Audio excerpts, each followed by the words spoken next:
meeting our basic needs is part of wellness and satisfying those needs. So I want to just really, really hone in on one of those basic needs, the one called identity. But first, I am going to go over the 9 basic needs. I'm just going to recap that. So we have subsistence, so food, water, shelter, protection, again, shelter and insurance, affection, love, friends, understanding, idleness, creation, creativity, participation, identity, and freedom. So yes, I do want to focus on identity. And that's going to be the talk of this video. And I'm going to do another video on it because I think I need to do it in 2 parts. Okay, so what is identity? Identity is who we are and how we see ourselves and what we project to the world. All of this is part of our identity, and a lot of people like to focus more on what we project to the world as part of their identity, and there's a lot of reasons for that, but it's not so cut and dry, and it's not as simple as we might think. So different components of identity. So what do we mean? You know, what are parts of our identity? So we might think of our career. Okay, so yeah, that's part of your identity. You know, like what do you do? You know, what do you do for the world? Race, ethnicity, that is part of your identity too. You know, what do you identify yourself as? Gender, male, female, trans, whatever. Age or age group, yes, part of your identity. Socioeconomic status, SES. So things like education, your wealth, your position in society. And also marital status and you in relation to others. So, you know, are you a wife, a husband, a mother, a father, a sister, a pet owner?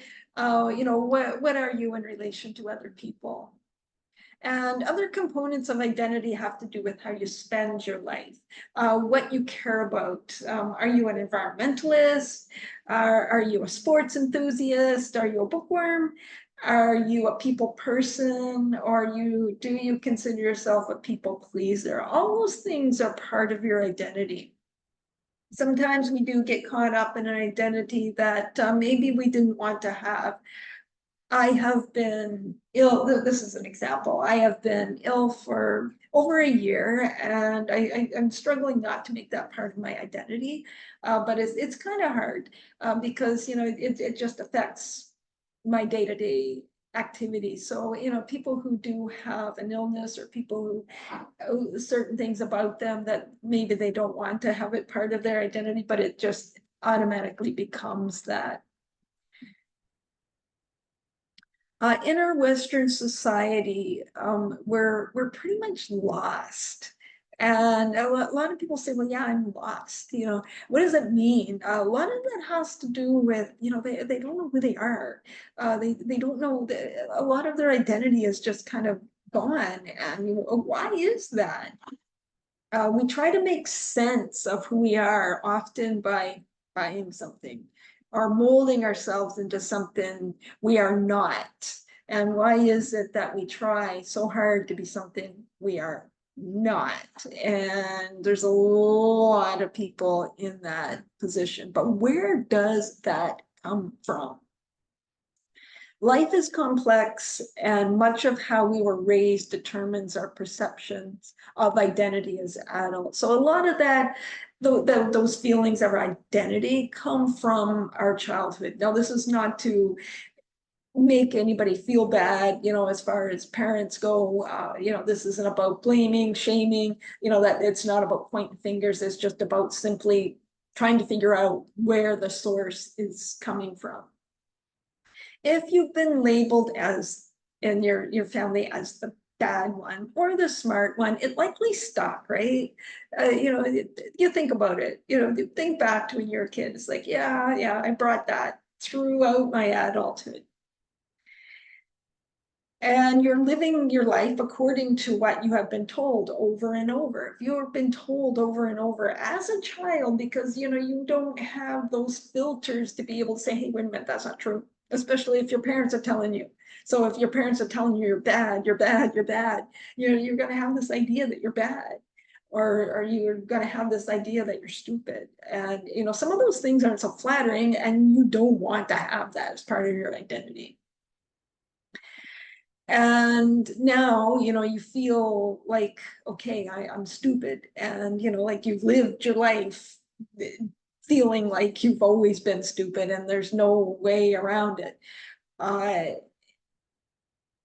You're looking, so now for identity, because you don't like that identity, you look outside for it, because you were born with it inside. You're born with your identity inside, and that's the only place it's ever going to be. But if you don't like what's inside you, you look outside for it. But and this is where we start buying things to make ourselves feel better, make ourselves feel smarter, and make ourselves feel more important. But I got news for you. You cannot buy your identity. It's not for sale.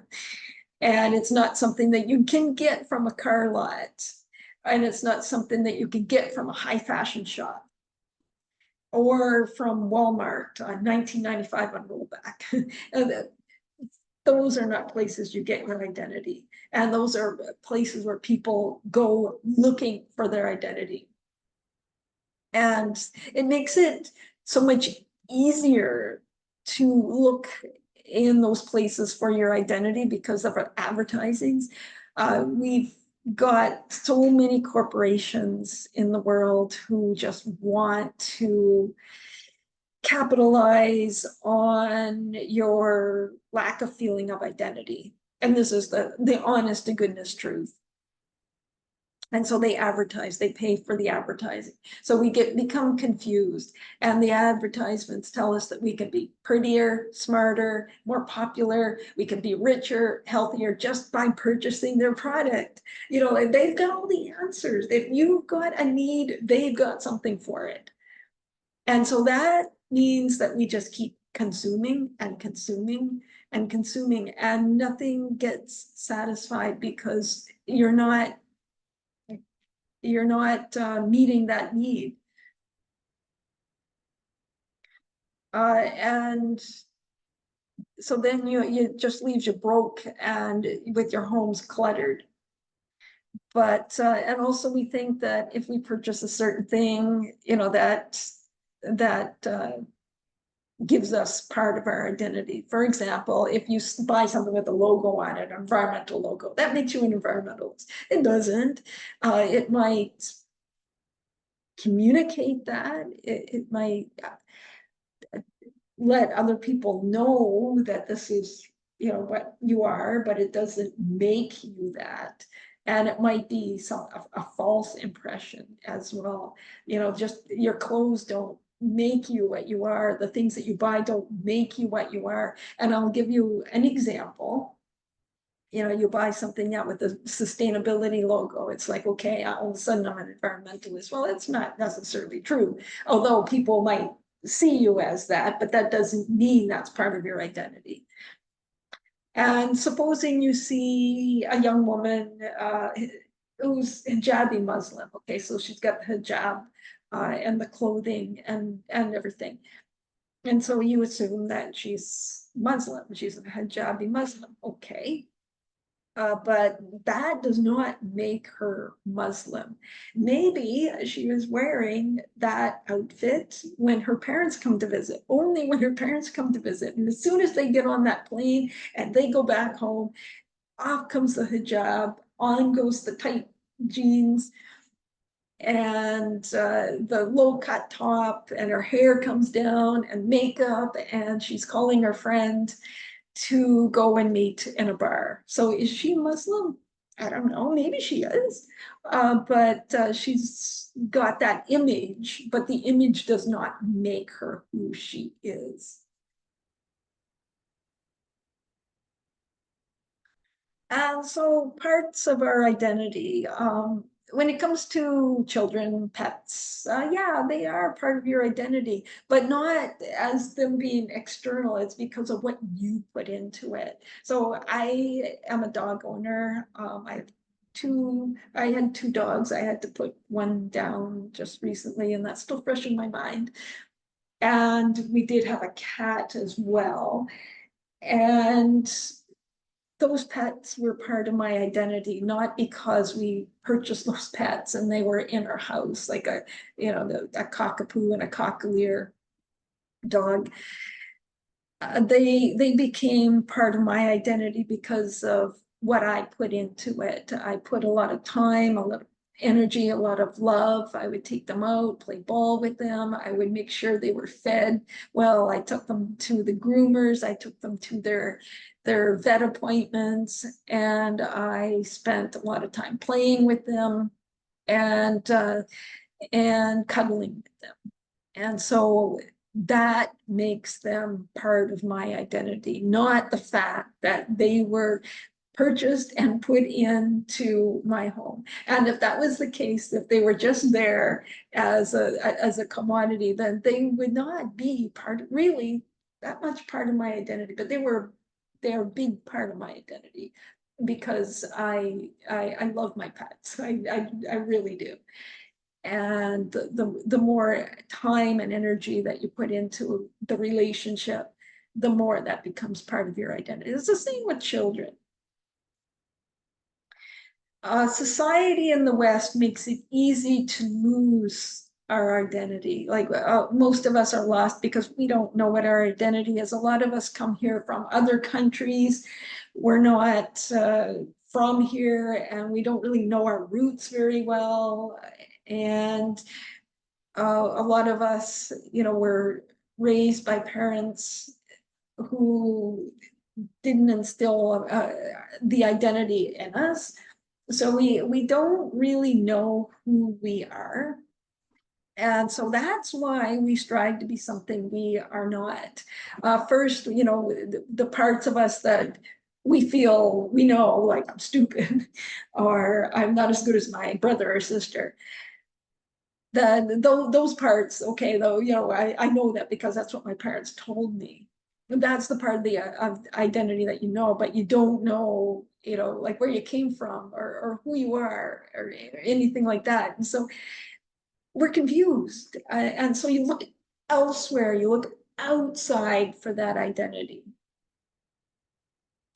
And when you do that, you're not authentic, you're not being your own true self. And that is so, so, so important in wellness, is being who you really freaking are. And we say this a lot these days, like just be yourself, be yourself. And that's hard. That's hard when you feel like you're not up to par.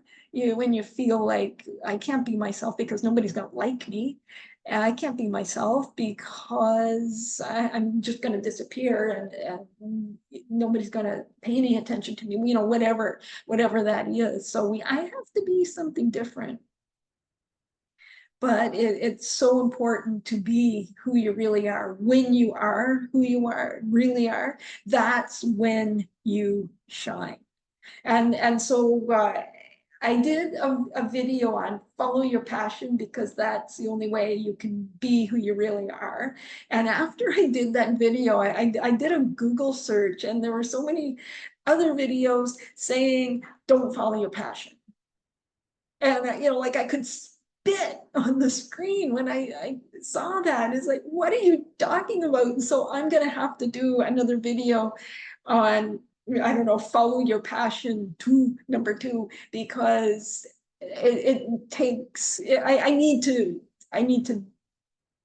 defend that, because a lot of what these videos are saying is, well, you have to be realistic and realize that if you're following your passion, it'll take a lot of time. Well, if you're following your passion, you're going to want to spend a lot of time. And in the beginning, you might not be making a lot of money. It's not about money unless your passion is money. But I don't think, your passion is really the money, because what is that going to do for you? in the end. But anyway, if you ask a simple village person in Africa, like go to a simple village and you ask a person, a young woman, what her identity is. And she's going to say, I am so-and-so's wife, and this is my position in the community. This is what I'm good at. This is who I am.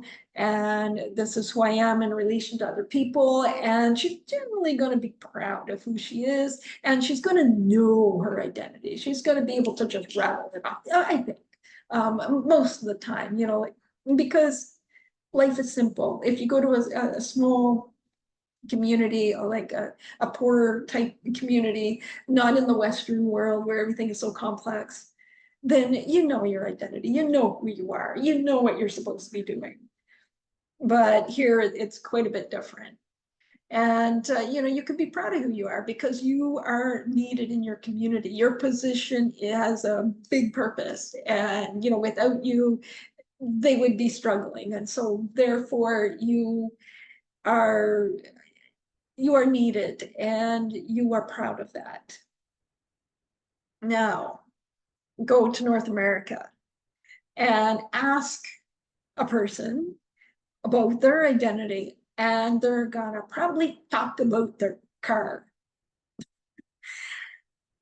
likely, because they feel like their car is part of their identity. Like if they were honest, it's like, well, you know, this is my car. This is, you know, this part of who I am. You know, this describes me. It does not. And they think that that's their identity. They might talk about their career, but usually if they talk about their career, it'll be in relation to the status it has or the salary. You know, like I am a doctor, you know, implying status and salary, as opposed to what you do for the world. Not everybody is like that, but this is how our society is. And if you're truthful, you would agree in general. So why is that? So that the answer to that is extremely complicated, and you know, I don't have the answer. And I don't know. It's a $1 million question, right? You know, and if I had the answer, then I'd probably be a millionaire, and I'd be able to make these videos and not worry about how much it's going to bring in. So anyway, we are born to, this is part of it. So we are born to love, period. And usually we're born into love, unconditional love. So, you know, you think, what? Well, think about it. What does a newborn baby have to do to be loved? Absolutely nothing. That love is there. It's our birthright. They're loved just because the baby's loved just because he or she is.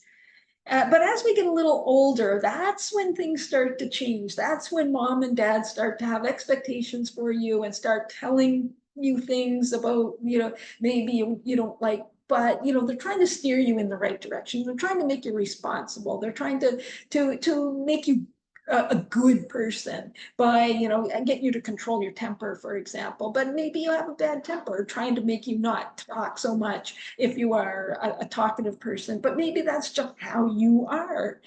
But they don't want you to be like that. So again, you know, your authenticity is not being is not being acknowledged and appreciated. And this gives us the idea that we're not good enough and we're not smart enough, and so therefore we need to not have that identity. Our true identity has to be covered up. So then we look elsewhere for that identity. And like I said before, society has a solution for us. There's hundreds of corporations that just chomping at the bit to sell you your identity. And they have a way to do it. They have a way, it's like, yes, that's what I need right there. And that's going to solve all my problems. So you buy that, and then you keep buying it, and then you keep buying it. You think often that you have the right product. And so you just keep buying and buying and buying. These products make you prettier, slimmer, smarter, stronger, wealthier, happier, more popular, and the list goes on and on and on, right? And we keep buying these things because identity is a need, it's not a luxury. And so now, why do people have so much shit? I'm saying it like it is. It's true. That is why, because these products are not satisfying your needs. They, for your need for identity, and you keep trying to do that. If you try to satisfy your need for identity by searching for things outside yourself, because your identity comes from within, that is like trying to satisfy your need for nutrition by eating newspapers. It's not going to happen. You're going to think it is, but it's never, ever, ever going to happen. So what do we do? Like I said before in a previous video, when you look at a product, what need am I satisfying with this? There's got to be a need there, because if you're buying the product, you must be satisfying the need. And if not, then why buy it? Do I have the same or different product already that can satisfy that need? Do I feel like this product is part of my identity? Remember, you cannot buy your identity. It can't be bought and sold. And are you buying it because you feel like it make you feel superior to other people, so you can show it to somebody else and they go, wow, that's nice. It's like, yeah, I'm good, I'm better, or I'm equal. If you are buying items, remember, yeah, it's just false identity. If you're buying something for identity, it's false identity. Look within yourself, right? I know that's hard to do, and it might take a lot of practice. But don't berate yourself if you are making purchases for the sake of your identity. It's common in our society. Get in touch with where that comes from. Really dig down deep. It's like, why am I trying to fill this need for identity? And why do I just keep doing the same thing over and over again? And keep reminding yourself of the truth that we come into this world with love, and it's our birthright. And when you were a baby, you were loved unconditionally. It didn't matter what you looked like, it didn't matter what you did, it didn't matter if you cried all night, you were still loved unconditionally. And so remember that, and we should be carrying that with us into our adulthood and into our old age. And if we can realize that we are good just the way we are, then we can live our life the way it should be lived and let other people live their lives the way it should be lived, because you'd be able to accept other people the way they are. All right, so that is the end of that video. And now, thank you for watching, and I will be doing another one at another time. Thank you, and goodbye.